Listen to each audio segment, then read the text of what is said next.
કારણ કે સમય પૂરો થઈ ગયો છે. પ્રભાસ સોસાયટીના, અલોપ સોસાયટીના અને શાંતિનગર સોસાયટીના વડીલો, ભાઈઓ, બહેનો આપ સૌ આવ્યા, આમંત્રણ આપીને આટલી મેદનીમાં આવ્યા. પહેલા તો આપનું ખૂબ ખૂબ આભાર માનું છું. અને હું વર્ષોથી અહીં રહું છું, આપ સૌ જાણો છો. કોઈ બી આયા છે અડધી રાતે તો કામ કરવાના પ્રયાસ કર્યા છે. હવે આ 4 જણ ઊભા છે, એક જણને 4 વોટ આપવાનો અધિકાર છે, 4 સિક્કા મારવાનો અધિકાર છે. તો પંજાના નિશાન પર 4 સિક્કા મારજો અને પેનલને ચલાવજો. જીતવાનું નિશ્ચિત છે. જીતવાનું નિશ્ચિત એટલા માટે કે હું 40 વર્ષથી લોકોનો કામ કરતો આવ્યો છું. 10 વર્ષથી મારો દીકરો કામ કરતા આવ્યા છે અને છેલ્લા 5 વર્ષથી આ 2 કોર્પોરેટર જે છે આશીષ જોશી અને પટેલબેન કરતા આવ્યા. એના આધારે વોર્ડ નંબર 15માં ચોક્કસ પ્રમાણે આપણે જીતીએ છીએ. વધુ સમય ના લેતા, એટલે કે આ લોકોએ જે આપને સમય આપ્યો છે અને મહેન્દ્રસિંહ તમને બરાબર સારી રીતે વાણી બી બોલ્યા છે. મહેન્દ્રસિંહને બી ખૂબ ખૂબ ધન્યવાદ માનું છું. આશીષ જોશી, મારી દીકરી નીલમ શ્રીવાસ્તવ, પટેલ અને માછી સાહેબ, આ 4ને આપ લોકો 26 તારીખે વોટ આપીને વિજય બનાવશો. આજ વધારે નહીં કહેતો, એટલા માટે કહેતું કે હું અહીંનો જ. આપને સંભળાવીને મતલબ નથી. કંઈક બહાર વિદેશ આવીને કંઈક બોલવાનું હોય તો બોલી શકું કે मैं वो इंसान हूँ जिससे मौजें भी दूर दूर भागती है और मैं वो इंसान हूँ कि जिससे मौत भी दूर भागती है. मैं वो મધુશ્વાસ. તો મારે એ કહેવાનું છે આપ સૌને. વધુ સમય લેતા નથી, આટલા માટે કહું છું કે સમયના અભાવના આધારે મને તો અત્યારે લાગે તો સવાલ આવતો નથી. આ 4 જણને એટલા માટે ના બંધ કર્યા કે તમે બોલવાનું થોડું ઓછું કા રાખો. હું બોલીશ તો વાંધો નથી, બાકી પોલીસ હોય કે મિલિટરી હોય કોઈની બી તાકાત નથી કે આચાર લગાવવાની. મધુ શ્રીવાસ્તવ છે, ચાહે ભાજપ વાળા હોય યા ભાજપના કાર્યકર્તા હોય. ભાજપને લાવનાર બી મધુ શ્રીવાસ્તવ છે, ભાજપને આગળ લાવનાર બી મધુ શ્રીવાસ્તવ છે અને ભાજપને પાડનાર બી મધુ શ્રીવાસ્તવ. વાઘોડિયાના અંદર બી પાડી છે. તો આજે હું આ લોકોને બિનશરતી ટેકો આપ્યો છે. બિનશરતી કોંગ્રેસને ટેકો આપ્યો છે. અને જે હવાલ ચાલી છે ને એ આખા વાડી એરિયાથી લઈને 14, 15, 16 આ 3 પેનલ આવે છે, પણ એના સાથે સાથે એની હવા સ્ટેશન સુધી પહોંચવાની અને સ્ટેશન સુધી કોંગ્રેસની હવા આવવાની અને કોંગ્રેસની સીટો આવવાની છે. પરિવર્તન આવવાનું છે. પરિવર્તન એટલા માટે આવવાનું છે કે ખાલી ચૂંટણી સિમ્બોલ પર જીતવા આવો છો, ભાજપના નામથી નીકળી પડો છો અને જીત્યા પછી રામ રામ બસ. અને રબર સ્ટેમ્પ. એક બી ભાજપનો ચૂંટાયેલો કોર્પોરેટરની તાકાત નથી કે કોન્સ્ટેબલની બદલી કરી શકે.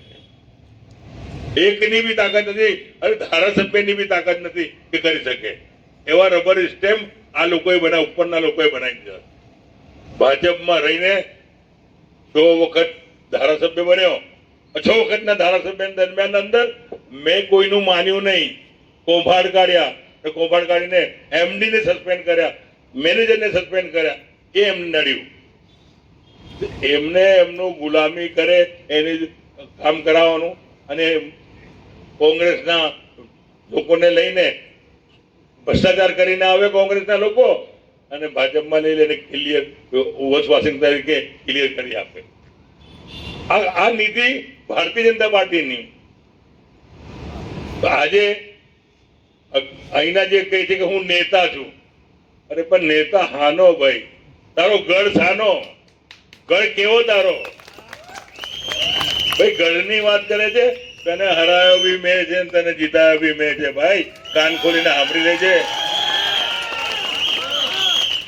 તારાથી વધારે તો મારા દીકરાના 2500 વોટ વધારે નીકળ્યા હતા. કયો તારો ગઢ, કયો ગઢ કહેવાય છે? અને પેલા ભાઈ બોર્ડ લગાવીને બેઠા છે કે કોંગ્રેસ નહીં આવે. હવે ચૂંટણી પતી જશે, તારી હાલત શું થશે? અમારી ચેલેન્જ છે. કાલે બેનર ઉતારી દેજે, નહીં તો તારી હાલત ખરાબ થશે.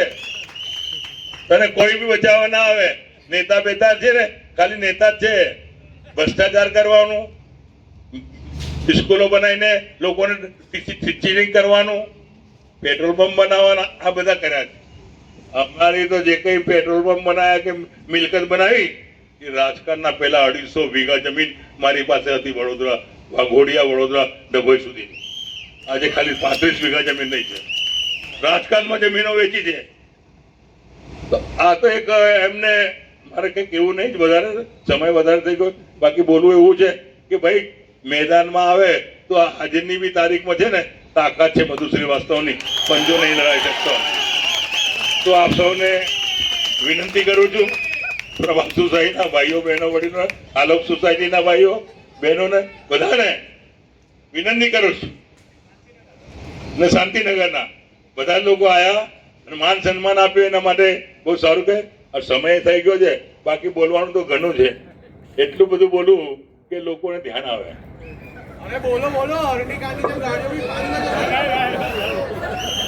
ની વાતો છે બચતા જતા આપની નજરોના સામે છે. હવે દાખલો લેવા જઈએ તો પૈસા આપો, મામલતદારનો દાખલો લેવો તો પૈસા આપો તો દાખલો આપો.